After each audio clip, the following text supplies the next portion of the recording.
Welcome to the JMC Podcast. Today we have a very special guest with us. Let me introduce our guest, Dr. Max Schleser, Course Director, Film and Television, Associate Professor, Swinburne University of Technology, Melbourne, Australia. Dr. Max is an award-winning filmmaker and expertise in immersive media, documentary film, and creative arts. With a focus of cinematic virtual reality and interactive filmmaking. His research explores screen production, emerging media, and smartphone filmmaking for community engagement, creative transformation, and transmedia storytelling. Welcome to the show. Thanks. It's very exciting to be here at JMC Broadcast on my first visit to Dhaka, Bangladesh. All right. So, Dr. Max Schleser, what inspired you to come into the film of mobile storytelling or mobile filmmaking? And how has your journey evolved over the last few years? Thank you. I think when I started in the world of mobile filmmaking, which is now smartphone filmmaking, I just looked it up. It was 17 years ago when I uploaded my first experiment to YouTube, which was filmed on a Nokia mobile phone.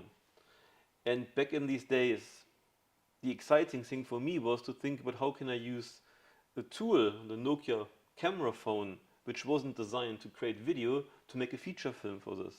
And so I was an emerging filmmaker, and I thought, wow, I get a mobile phone for free. So I get a camera for free, so maybe I can use a budget to do some other things. And so I did a short film in London to experiment. And for me, as a filmmaker, we travel sometimes to very far countries to go to very remote locations to see things that we haven't seen before. But at that time, 17 years ago, with a mobile phone, it had a very particular aesthetic. And the mobile phone looked like nothing that I'd seen before on the big screen, and that really fascinated me. And so I decided to make a feature film on a mobile phone, which was a bit of a big mission at that time, because you could Google mobile phone filmmaking and nothing would come up. And then a few months later, or like half a year later, you Google mobile phone filmmaking, and then I would come up. But I found some references in the history of filmmaking that were really interesting, and I thought I can expand some alternative traditions of filmmaking. So I made a feature film on a mobile phone. I was filmed Japanese cities. It was called Marcus Kaitai, which is a reference to a very important film from the 1920s, from Giga Vertov, the man with the movie camera. And I think I'm one of these smartphone filmmakers or mobile phone filmmakers now that at that time, before working with a Nokia phone, I worked with a mini DV camera. But after I produced my first short film and then the first feature film, I decided that's it for me. I will stay in the world of mobile phone filmmaking and no smartphone filmmaking. And it's a very exciting space to be because the way it was last year and the way it will be next year will be quite different. And so having been someone who has been in the early wave of the experimentation of mobile phone filmmaking, it was very exciting for me to then see this development. And so I've made a few short films, so I think around a dozen short films. Some are experimental for film festivals, some have been at galleries, some are more for community-based events, some are like another feature film that is broadcasted on TV. And so for me, it was always thinking really about what kind of story do I want to tell, what kind of experience do I want to capture. And the technology is changing quite swiftly, but that also means that storytelling can be done in slightly different ways, and there's no new opportunities. And so I think my own practice really changed from an aesthetic exploration to then thinking about how can I make films with other people, because now all the viewers probably have a smartphone in their pocket, so I think they all have a camera. And so every year I try to think about myself, what are the opportunities to make films with a smartphone? And the thing that is for me really exciting is that there's now a community of smartphone filmmakers, mojos, and mobile artists around the world. You just mentioned that you started your mobile filmmaking career 17 years ago. So, what was your first mobile film that you made? So the first, I wanted to make a film, which was called Max with a Kaitai, and I wanted to go to Japan to do it. But before I went to a big project undertaking, I made a short, sort of an experiment, so to say. It was called The Mobile Filmmaker. So if you go to my YouTube channel, Max Schleser, you will find it. And that's where I tested out some of the ideas. And so for me, when you had at that time a mobile phone camera, you had these little memory cards that you put in the side, and it was a 3GP video files, so they're like 152 times 256. But when I then imported them into the, at that time, I think it was 720 standard video, I decided to create some almost mosaics and montage ideas. So it was not about trying to make a film that looks like a film that is made with a proper with a big camera, but making a film that is made with a mobile phone. So for me, something very original emerged out of this experimentation. And so in the last years, I've really thought about what are the advantages and what makes mobile filmmaking quite specific when you can do some projects that you can only do with a mobile phone, but you can't do them with a bigger camera. That is really what I'm really interested in. And so that's the first film as a mobile filmmaker. It screened at, in East London at a film festival. And yeah, you will see a very young Max, you know, being in the streets of London making a film.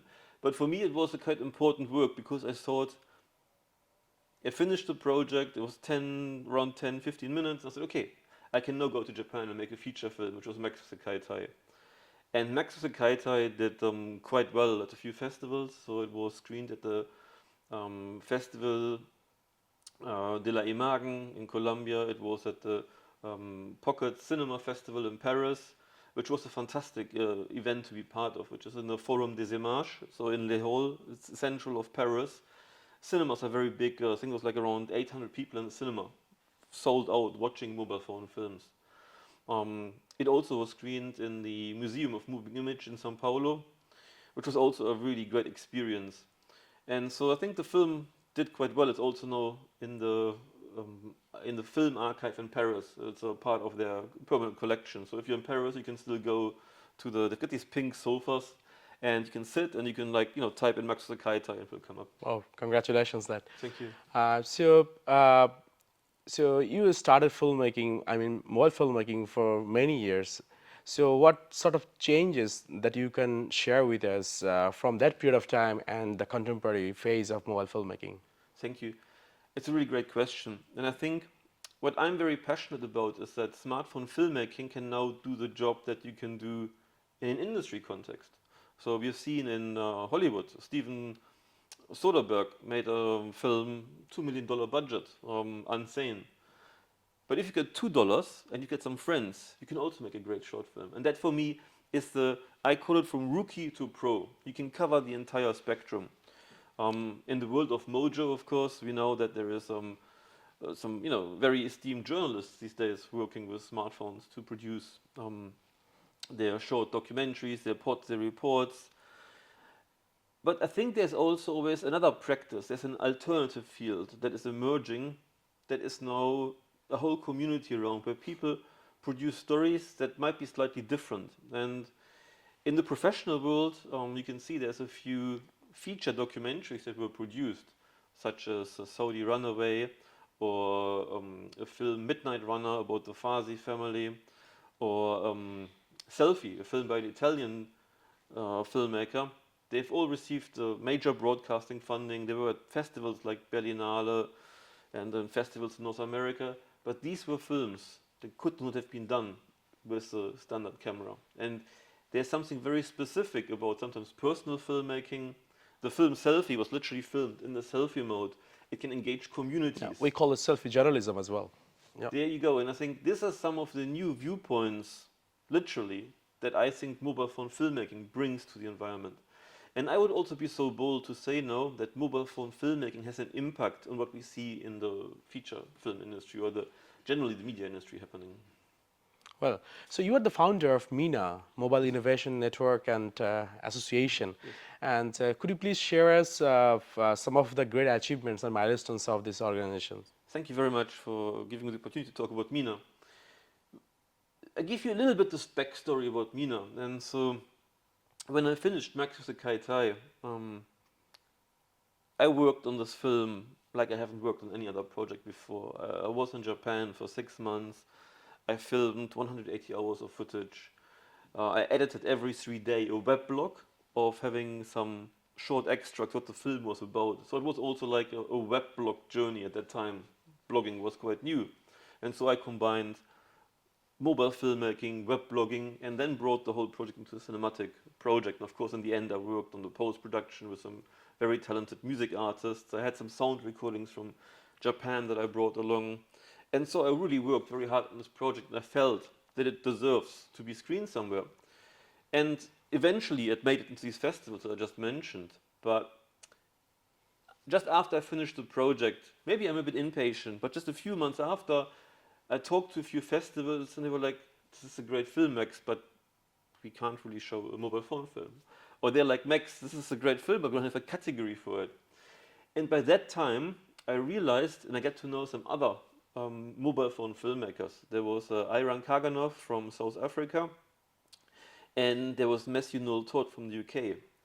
And Iran Kaganov was in Sweden at that time. And so I said, I should present my film in a cinema, but only next to some other mobile phone films. Because then I can really say, look, this is mobile phone filmmaking. And some of the specifics of mobile phone filmmaking, the aesthetics, personal filmmaking, the way that we work with a low resolution to make it quite special, was present in all these other films. And so I invited Iran Kaganov and Matthew Noel Todd to come to London, to the Lumiere Cinema, which of course, as the name indicates, is a very historic place where the Lumiere cinematograph was presented. And you had an audience of around, a full cinema of a few people that had never seen a cinematic projection before. So now, around 115 years later, we had an audience of, though cinema was full, people that hadn't seen mobile phone filmmaking before. So it was a great venue to present these films in collaboration with my colleagues, because then we could really say, you can see, these are 3 feature films, this is a thing, this is happening now. And the things that I found very specific about mobile phone filmmaking, we could see in the other films as well. So it was for me a way to not only present my film, but also really make an argument about that mobile phone filmmaking is a new film form. And so the event was really successful. I mean, you organize festivals as well, you know that there's lots of work, but after I had organized, this was the event was called Film Mobile. After I had organized the Film Mobile event, people were like, Max, when is the next one? And I was like, I thought it was a one-off. No, yes, we will work on this. And so I then moved from London to New Zealand, Aotearoa, and I met a colleague in Auckland. And I told him that I wanted to bring something like Film Mobile to New Zealand. And so we decided to call the project in the beginning Mobile Innovation Network Aotearoa, because we really wanted to think about local storytelling. But what happened is the festival became really internationally quite renowned and very popular. So then we decided to call it, after a few years, the Mobile Innovation Network Australasia. But then there was a great interest from other countries to host the festival, which were not in Australasia, so that's we changed it to association. But then the festival, we also thought it would be quite nice to make it a mobile festival. So Mina moved from 2 years in Wellington to 2 years in Auckland, then it moved to Melbourne for 2 years, and then sort of the coincidence of life, I moved to Melbourne, but Mina was there first. And so that was at the time when Mina also became really international. So other festivals noticed us and they said, you've done a great job with curation, you've done, they'd either seen it on our online screening platforms, or back in the days we produced DVDs. And they were like, can we screen some of these films? And of course, all the filmmakers really love to have their films out and about. So Mina became really a platform to share these films. But also what I find really interesting is when Mina moves around to different countries and different places, is that we can gather some of the mobile phone filmmakers from these places and have a discussion with them. What does mobile phone filmmaking mean to you? Or what does smartphone filmmaking mean to you in your country, in your culture? And so we work with lots of colleagues and collaborations, and the last few years it has also went to China with the Mobile Studies Congress. And filmmakers love it when their films get out. With Mina, we really try to be quite bold. So we try to screen some films that might not make it into some other festivals, because really we look for creativity, we look for innovation. But we also have a category, for instance, for emerging filmmakers, which we call New Voices. And over the last years I noticed, because there's some other filmmakers like myself that have been in the game, in the world of mobile phone filmmaking now for 10 years or 8 years. And then you would have someone that just made the first mobile phone film. And I said, okay, that could be not really fair, because someone has maybe made a few more films. But what I've noticed, especially with emerging filmmakers, they have got some very clever ideas, some very interesting ideas. They're really pushing the boundaries of how they feel about capturing locations, experiences, or creating stories. And so every year I look at the traditional program or the standard program, the international program, and the New Voices program, and I couldn't tell you which one I think is more exciting. And so, yeah, we've launched last year also an online screening platform with our partners SiteVault, MinaVault, which is a really fantastic way to get the film out to audiences internationally. And the interesting thing there is that it's based on a Web3 dissemination system. So that means that the filmmakers maintain all the rights of their films and it can be traced. So it's for me like on film festivals to get a laurel. And so we do this in a digital way through Mina Vault. And it's just a really fantastic way, I think, to get these films out to the world. And so that is still what drives me every year is on one side the surprise of seeing what films are being submitted because we can't predict, sometimes I think I can, but then things change so rapidly over the last years. We had drone cinematography, we had cinematic VR, now there's AI, and so all these things are part of the innovation. That's what we call it, Mobile Innovation Network. We've done the innovation in the filmmaking, so now we also think a bit about the innovation in the dissemination, distribution. And I think there needs to be an alternative space that is engaging with the world of filmmaking, engaging with the world of broadcasting, but there also needs a space for something that is a mobile world. And that's what we try to achieve through our in-person screenings. It's also building a community. Filmmakers get together, so when we come to a MENA screening, the person on the left or on the right might be also a smartphone filmmaker. And I think that is really the original element. We're working with this year again with a great festival from Sydney, so that we can really say we are an Australian community of smartphone filmmakers. We hope to be in China again in November, and hopefully in some other places in the future too. Well, so Mina, over the last few years became bigger and bigger, and not only Mina is beyond, not only beyond Australia, but also Mina moved to Bangladesh. So I myself collaborated with the Mina when I worked at another university. So we are the partner, festival partner, and we also partnering with the Community Digital Storytelling Festival. So Mina is already in Bangladesh. So yeah. And when I say we're very proud to be in Bangladesh, it's for us a way to make these international connections. So we really see ourselves as a platform. And I can see some of these conversations happen on social media. There is some inspiration of some emerging filmmakers that have seen some films from different parts in the world. And I think that is for building this international community. And yes, I'm looking forward to more MENA collaborations with Bangladesh, having more screenings here, and also getting to know some of the filmmakers. And Kate goes to festival that we introduce each another through festival and online. Yeah. All right. So moving from filmmaking to your research career. So you wrote a book on mobile filmmaking, smartphone filmmaking, theory and practice. So could you please tell a bit about this book? What areas you cover, and actually what you try to bring out from this book? I had published some elements of smartphone filmmaking before. I was published on mobile filmmaking, some interdisciplinary research projects. But this book, I really tried to bring together this history of mobile and smartphone filmmaking. But I also want to look in the future. So it's a bit of the idea of past, present, and future. And for me, it was very important also to outline the history, because lots of people, they sort of think, oh yes, smartphone filmmaking, Steven Soderbergh was the first one, or Sean Baker was the first one. They made really great films, and they were very successful, but they were not the first ones. And everyone in mobile phone filmmaking wants to be the first one, I know. But what I try to do is I try to gather all the information that I could find, speaking to people in different parts of the world, Latin America, France, UK, Germany, to understand where I found some mobile phone films and where they fit into this world. The other thing that I felt was very important is also give some space to different festival organizers. because you make mobile phone films, but then they go to festivals. So I developed different sections. I developed one section where I interviewed some smartphone filmmakers or mobile phone filmmakers, and I really focused on these filmmakers that decided to be a die-hard mobile phone filmmaker.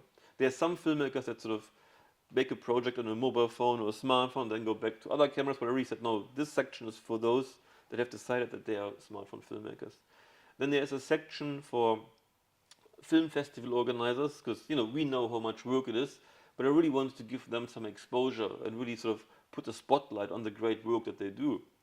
And then another section is on the creative industries. So I think I talked a bit about before that mobile and smartphone filmmaking is a bit like an alternative space. And of course we had these alternative waves of filmmaking before, like if you think about the French New Wave. But I think there's something quite different in smartphone filmmaking, because now there's people have jobs because of smartphone filmmaking. People that produce gear for smartphones, so like a mobile microphone, people that produce cages, tripods, but also apps. App developers for cinematography, for editing. So it turned out to be a big industry in the creative industry. Yes, and so that's like a new subsection in the creative industry. And of course, what I find really exciting, there is a few filmmakers now that can say, "Oh, I'm a smartphone filmmaker or like a videographer, but I only work with smartphone," which of course is very inspiring for the next generation of cinematographers, mojos, digital storytellers. Everyone in this world will need to have a YouTube or Facebook platform, and content can be produced on smartphones. And so I wanted to give some inspiration for some professionals that have produced advertisings on smartphones. And then I brought one section in where I talk about some of the changes in the industry. So thinking about creative transformations, that things as vertical video, but also talking a bit about the sort of some of the future outlooks of where smartphone filmmaking can go. And so my main argument always is that not every film has to be a smartphone film, but if you're capturing locations, working with communities, or capturing personal stories, the smartphone should be the camera of choice. Excellent. So you are a researcher, you are a smartphone filmmaker, you are also a trainer, right? Yes. So, and you have been training many aspiring journalists in different parts of the world. So, what are the takeaways from these experiences that you could share? I think it goes back to this really nice idea of rookie to pro. So I think I can quite proudly say that my model works. So over the last years as a researcher, I started to first work on lots of projects with young people. So for instance, I made a project, and it was really great for me to see the value that mobile phone filmmaking can bring to solve some really big problems. So in New Zealand, Aotearoa, there's a big issue, a really significant problem with Pacific communities and obesity. And there was a big team of health researchers, was a fund from the National Health Council in New Zealand. And they tried everything with advertisement and radio and glossy magazines, but it didn't cut through to the young people. And so they brought me in to develop with another team, in an interdisciplinary team, a way to capture the voices of some of the young community leaders to be an inspiration. And so we made these films in a way that they resonate, that they become very authentic by young people for young people. And that direct engagement was like super successful. I've made recently with some colleagues from Swinburne University of Technology some projects where we worked with senior citizens, and we dealt with some issues about connectivity. So there was some research being undertaken that at the moment in Australia, senior citizens are the ones that are most disconnected. And so we said, well, we can maybe change this by just creating some workshops for senior citizens that they learn about storytelling and work with social media. And again, it was pretty amazing to see what kind of great stories senior citizens produced. And so the idea, I always think, what I try to tell in these workshops is everyone can be a smartphone filmmaker, everyone can be a storyteller. But I've done some projects, some workshops also for St. Kilda Film Festival, where some of the colleagues from us that have made short films had probably some different perceptions and understandings about smartphone filmmaking, because they didn't know that you can connect good microphones, XLR connectors, or have wireless microphones that produce also very good sound. That you can use ND filters, so that you can also do the professional edge if you really wanted to. And so I think this was some really great experiences also, for instance, for making a project at the documentary film festival in New Zealand, just giving very experienced filmmakers some tools that they haven't thought about before to think how can we capture slightly different stories.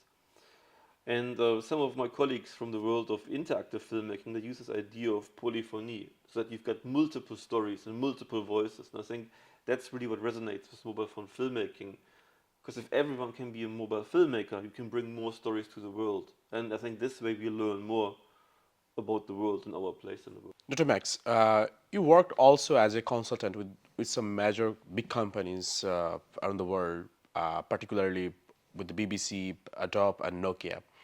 So could you please also share your experiences or your contributions that really changed in your life working with these big companies and also brought major changes on these organizations? Thank you. The project that I took part in with Nokia was called Pangea Day, and Nokia had the idea to bring the world together through filmmaking, and I found this really fascinating idea. And so Nokia set up different mobile phone filmmaking teams in different places around the world, and everyone had to produce in 24 hours some short mobile phone films. So this was the time of N6680. What most people don't know, on the early Nokia phones, you could also do some brief video editing. So it was just like 60 seconds, 90 seconds. So very, very short micro movies. But I mean, something maybe in a way what we see now in YouTube Shorts or TikTok. And that project was really fantastic because we had to go out to the city of London, and I involved some of my students as well because I couldn't. Nokia wanted 20 films a day. I said, well, let me try, but get my students involved, and we did this. And Nokia gave us some phones, and so we were out in the street day and night, 24 hours, producing all these different micro movies in a way. And that was when I really thought about, wow, we can do more of like bringing the world together through film, like Nokia did. But Nokia did this in a very big way. They developed like also their own sort of YouTube, which was called Ovi. Very few people knew about it, disappeared. And I thought when there was more and more, the time of WordPress, and there was more websites being launched, and you had like YouTube videos you could bring onto Google Maps, I thought really about this. Oh, this is maybe a nice way to think about some interactive filmmaking projects and bring the world together through filmmaking. So I decided to create a series of transmedia projects. One was called 24 Frames, 24 Hours, where we set up different workshops in different places around the world. And this was before the pandemic. We were making an online workshop was still like, how do we actually do this? But it wasn't as in our radar as it is now. And so we ran a couple of different mobile phone filmmaking workshops, sometimes simultaneously in different parts of the world. And we developed an interface, and everyone could upload just a short clip. And we thought about, we need to have a similar point in the beginning and in the end of the film. So we used the idea of some kind of a clock or a watch or some kind of a time indicator. So we could capture 2 minutes in different parts of the world. And that was a really interesting project. It ran for around 3 years. And some really beautiful moments or really inspiring moments came out of this when people, smartphone filmmakers, connect to people and create some similar stories in different parts of the world. And for us, it was also a way to get more people involved into mobile phone filmmaking. Another project that we did in the following year with a colleague from Canada was called Viewfinders. And we thought 24 frames, 24 hours was quite successful. It was great, but it was maybe sometimes still a little bit too tricky to get lots of people involved. And so we decided to think about the project called Viewfinders, that you had to take a traveling shot from any moving object, transport. So whether you were on a bike or whether you were going on a bus or whether you were, like, we sort of said, tried it out. And we had some amazing contributions from people being on a ski lift to being on a gondola in Venice, so that sort of brought the idea of like a travel shot through the world together. So these are quite experimental projects, but they sort of really show you how you can connect through filmmaking. And these were some of the projects where I really started to thought about more how community engagement or using filmmaking as a form for community engagement is really powerful. And so another project I did very recently and also wrote about this is the idea of an Insta workshop.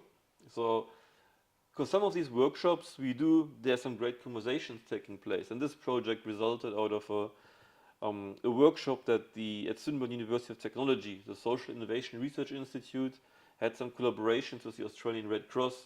And they asked me to do a workshop exercise because they really wanted to know from young people what humanitarian action means to young people.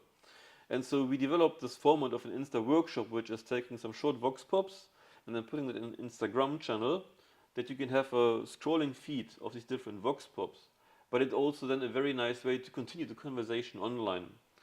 And that was just a very, very small format that we developed that works really nicely. So we have done this Insta workshop for some other projects working with the city councils or the Department for Transport, Land and Water in Victoria, I believe it is called, where they wanted to know from young people at Swinburne University what they think about the future of Melbourne. And so again, we did some vox pops, put them on Instagram, and that was also then a way that the young people could share these vox pops with their friends and say like, do you agree with this? Or someone could have a conversation in the online space. And that was like, I think, a really interesting way to show that we as smartphone filmmakers and as mojos can really contribute to some bigger research projects by developing some of the things that we know very well, which is storytelling, and developing some formats to have some very specific answers. Yeah, and kind of rolling the conversation into the online space to engage the community. Yeah, Yes, that's exactly. absolutely nice concept. And moving to the future trends of mobile filmmaking. So here, what trends do you expect in the mobile filmmaking industry over the next, I would say, 5 to 10 years? That's it's a really interesting question. It's a really good question, and I think there is now various various pathways that we can travel. It relates again to this idea of from mobile to pro, from rookie to pro, that I think we will see, films being commissioned that can be produced on smartphones, because that 4K, very high resolution, very good audio quality. You can connect any type of lenses to your phone if you wanted to, and so this is also then a thing where you can save maybe some budgets or reallocate budgets in a different way. Lots of live streaming things are happening. So, for instance, in China, live streaming is very big, which of course is something that is on the mobile. You're on the go. It's happening all the time. There's some new apps that are coming out all the time. So I'm a big fan of Filmic Pro, but of course there's some other apps that are out about, like from Blackmagic. We've now from Final Cut from Apple, an app which also does multicam. So I think we can see the application in various different environments. And for different operation, platforms as well, Exactly. like operating systems like Android, Windows, iPhone. And of course, there's different distribution platforms now as well. So like, some of the things that might work in a cinema, it wouldn't be on the vertical space that we have on TikTok or So tell a bit Instagram. about the vertical filmmaking. So what would be the future of vertical filmmaking? And for me, the interesting thing about the vertical film is that it separates itself straight away from the tradition of some of the things that we know from cinema. But then I think it's always, like I said before, not every film will be a great vertical film. But if you think about portraying people, that is a landscape. So if you make a peoplescape, it seems to work quite nicely. So similar with the Insta workshop idea, which was all about people, having a project that focuses more on stories, portraits of communities, that could be interesting. So I think it's very specific. There's of course lots of things happening now on the different video platforms, and there's some things that relate to like AI, which I think, because the mobile phone is, when people were like always, a few years ago saying, well, what's the difference between a mobile phone and a standard video camera? Well, I said that it's connected to the internet. So you can shoot, edit, and upload from one device. I think there's something very special if you edit in the location. I mean, for short projects, not for longer projects. And so I think something with AI will also happen in the world of smartphone filmmaking, because the iPhones use AI to make all these pictures so sharp anyhow. My last short film was an experimental project which I used the LiDAR camera. It just been exhibited at the Essence Digital Art Festival. So the LiDAR camera is the light detecting sector on the phone, and it captures a digital recording of environments. And of course, then we are in the world of immersive media production. I've seen some applications where you can use a smartphone to control cameras in virtual worlds. And so you can see that now the smartphone is not only traditionally where it used to be on the filmic space, the journalistic, the mojo space, the social media space, but it can also be an immersive media tool. And so I think the mobility and flexibility that the smartphone has, and that it won't replace anything, but it will do some work that you might want to experiment with. You always have it, it's more accessible, so you can do more practice with a smartphone, you can use it anytime, and I think this will be some of the advantages that we will see continue to be used in maybe some different other areas that we haven't thought about as there's for smartphone filmmaking specific, but the smartphone can contribute to making creative innovation in these spaces. Do you believe, due to the massive popularity of so-called vertical storytelling platforms like that you mentioned, TikTok, Shorts, or Reels, could also impact on vertical filmmaking and also impact to the vertical filmmakers, so that we can expect more vertical films in near future? This year we have a vertical category at MENA, and we had lots of submissions for the vertical category. So very excited to start curating the vertical section. And I think it's an opportunity to maybe think about what kind of stories can be told in a vertical way, whether these are documentaries or experimental or narrative films.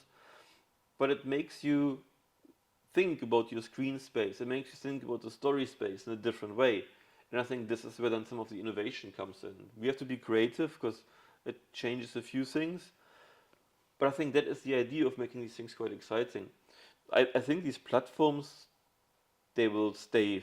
They will, this is how like a new generation of some people call them digital natives operate these days.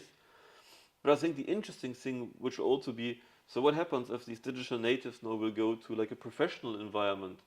They will probably expect a few more things in the professional context of these platforms. And so I always think that there's some more work to be done in terms of the application. So some of these, if young people are on these platforms, you can use these platforms for some positive communication things as well. So there's lots of times, of course, we have to do more research on these platforms to really understand how they work, and there's some, some ethical and some legal things that sort of need to be thought through in a very particular way. But there's also opportunities to maybe reach audience that we wouldn't reach otherwise. And so I think similar in a way that the selfie emerged out of a user base rather than a professional base, we will see some of these vertical ideas really resonating through the creatives themselves. All right. So if I would request you to give 3 top tips for the aspiring filmmakers, so what Dr. Max will provide? I think the first tip is press the red button. So you have to go out and do some filming. Then you've made the first tip, but the second thing is like the first film is always the most difficult one. You have to go and make a second film. And I think by getting in the rhythm of making these films, you'll become a better filmmaker. Your last project will give you ideas for the next project. And so there is an ongoing process. And like that's what I said, what's the exciting thing about smartphone filmmaking is that things keep changing. And we've got now a whole, around 18 years of smartphone filmmaking. So we can find some inspiration from various different projects. And we can really think, what is mobile phone filmmaking? So seeking some inspiration from some festivals like the Community Digital Storytelling Festival or from MENA is really a way that you can be inspired to understand what is it to make a good mobile phone film. Because if some other emerging filmmakers or some other professional filmmakers have made it on their mobile phone or smartphone, then you can also do it. And so I think my 3 tips would be, in a way, just do it. Go out and shoot, but then also think about making, like, once you've done one project, don't stop there, make it like a second project, and seek some inspiration from some of the great smartphone filmmakers that are out there in the world. All right, so these are the 3 top tips from Dr. Max Schleser. All right, so Dr. Max, you made film in London, in Japan, of course, in New Zealand and Australia. But for the first time, you are visiting Bangladesh, and you also going to make your first film from Bangladesh. And you spent 3 days in the very remote area in Bangladesh, in Shamnagar, Satkira, and you captured stories of one of the local heroes, Goni Gaji, who is commonly known as Tiger Goni over there, and also captured voices of the community. So what are your experiences working in those particular areas? So, I mean, first to say really like that I was part of some festivals here in Bangladesh, but only online.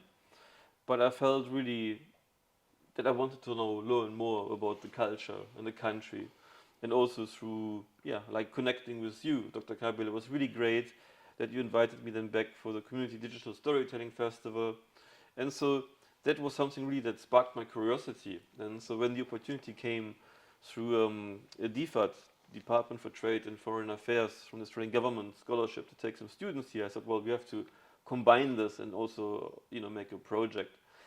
And for me, the personal experience to see rural life in Bangladesh and learn about the culture was, I think, a really unique, for me, very high valued experience. I think there's nothing better to learn about the country or culture than doing this through storytelling. And of course, Tiger Goni is a local hero, and the way that he works with the community, seeing him on camera, but also traveling between different locations, was just a really, great to see how he cares for the community, how he cares for the environment, and also I think bring some of this to the world in terms of how people live in this part of the world and what are the things that they are facing. Because these days the world is interconnected, so we can't just say, oh, I live in Australia, I make my own thing. But no, you live in a world that is interconnected through various different levels. And so I think having this understanding of what the local life is about, I think will be very inspirational for lots of people. All right, thank you so much, and we're looking forward to watching your film. Thank you so much. When it would be available? We're just in the post-production now, so we will at the Community Digital Storytelling Festival hopefully present it, and we will have next year, 2025. Yes, so that might be the premiere, and we will have some trailers online soon to give some snippets, to give some insights. And I would also like to use the opportunity to thank you for this collaboration. It's really fantastic to have worked with you and learn more about Bangladesh and the culture and the country, and also to be part here as JMC, to be at Daffodil International University, to really be immersed in culture, in country, through learning, through visits, and now making films for students. So fantastic, thank you. Thank you to also, for me, it was also a great pleasure to working with you and learning from you from the first side. So thank you so much for sharing your career, your journey as a mobile filmmaker, working with the industry, writing books and doing research and making mobile filmmakers, mobile film, from different parts of the world. So it was a really, nice to talk to you and hear your journey. Thank you. It was a pleasure. And that's the end of our JMC podcast, and hopefully we'll come back again with another new episode. Till then, take care. স্বপ্ন দেখতে থাকলে কোথায় যেতে চাই, তারপরে ওই অনুযায়ী কাজটা করতে হবে। এটা যে ক্ষেত্রেই হোক, এটা খুব ইন্টারেস্টিং একটা কোথায় যেতে চাও সেই অনুযায়ী কাজ করো। নতুন একটা ডিপার্টমেন্টে কি হবে হ্যালো এন্ড আসসালামু আলাইকুম, সবাইকে ওয়েলকাম করছি স্কেলাফে।